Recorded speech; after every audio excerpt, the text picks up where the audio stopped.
Steve Riddle, welcome to Global Leadership Conversation 1. It's an honor to have you with us. It is all about trying to get to the bottom of the global leadership crisis. What is going on? How do we turn it around? And this is Global Leadership Conversation 1. There will be more all the way from Australia, Brisbane. Steve Riddle, welcome. Thank you, Adrian. Great to be with you.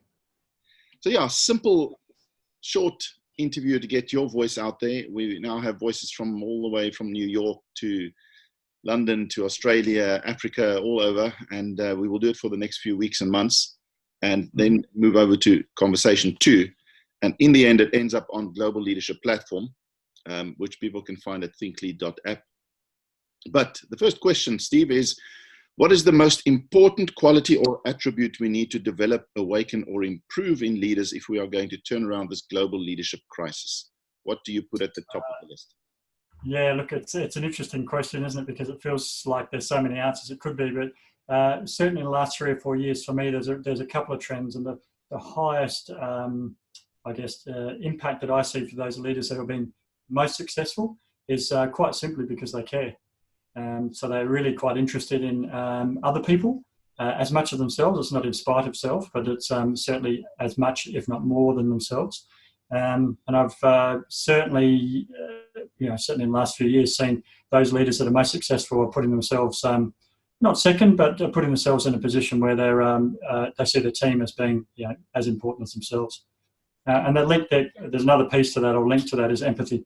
And I think there's a bit of a gap in our world generally, but certainly within leadership, to truly understand other people and their position and values and beliefs and so on as well. Okay, so you say we need more caring leaders, and with that, empathy.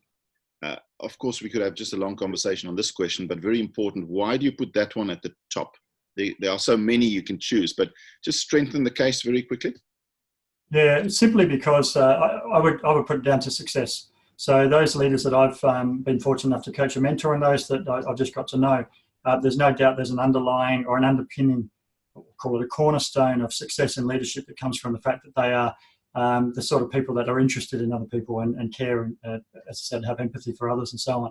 And I think it goes beyond leadership. I think that's generally something you can learn it, but it's something that I've noticed that people tend to be born with or not, and we can enhance it. But those that truly don't care, it's pretty hard to get them to really, really care down the line. So to answer your question more succinctly, it's simply a case of those that are most successful, those leaders are most successful. It's a trend or a trait that I've seen in 100% of them. And those that are not successful and are struggling with their brand and reputation and to influence others, and all the good leadership traits that we espouse, generally the bit that underpins that is a lack of care or a lack of genuine empathy. Powerful, thank you. That's such a good point. I think of parenthood, leadership in parenthood. The reason you get through tough times with teenage years and way beyond that is the caring, and maybe parents who are more successful are the ones who care more, or have been shown how to care by their parents, and one can go into that conversation as well. All right, so you touched on the difficulty perhaps of question number 2. It's fine if we can identify that one of the top qualities we need to develop in leaders or awaken or bring to the surface is that of caring and empathy, but then we have a huge leadership development industry, don't we? And if they're going to go out there to try and develop leaders, how do we best develop, awaken, or improve this quality of caring in leaders? Yeah, it's a great question. As I said, I think it is empathy. I'll go to empathy, actually.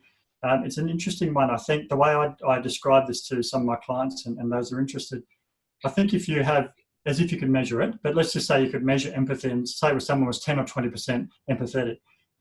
In my experience, it's the one area that I find very difficult to develop in others, and it might be a gap in myself, I'm not sure, but you might be able to get into 30 or 40 or 50% level of empathy, but I haven't seen many examples where someone's gone from a 10 or 20% to 80 or 90%, whereas those that are naturally or innately caring or giving by nature, and like I said before, that is not to say in spite of themselves, it's as well as self, they might be sitting at 70 or 80%, and so in the nature of the work that we do, it's such, like I said before, it's such a key cornerstone, and it creates an opportunity for them to really develop the other leadership traits. And I think maybe flipping the question a little bit the other way and saying, I actually think it's impossible to be a good leader if you haven't got strong levels of empathy and a genuine level of care.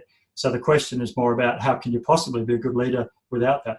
And as I say, I've seen so few examples in my 35 years of employment and leadership and coaching and mentoring, so few examples of genuinely effective leaders who are not authentic and caring in themselves.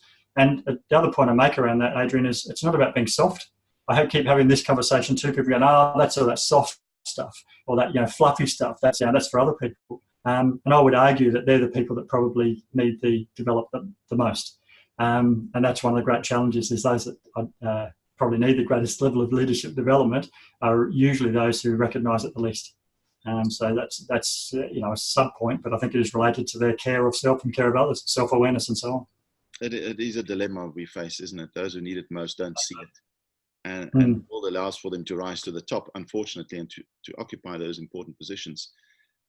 Thank you so much. We can talk a lot about this, and we will have future conversations all the way there from Brisbane. Thank you so much, Steve. I think you've put some interesting thought out there in the universe, and we'll certainly spread it on social media in the near future, and it'll go round up all of it together on the Global Leadership platform. We will have the conversation around that. People can comment.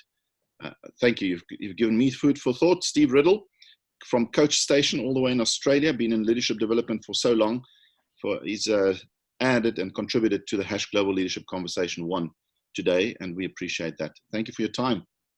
Pleasure. Thanks, Adrian.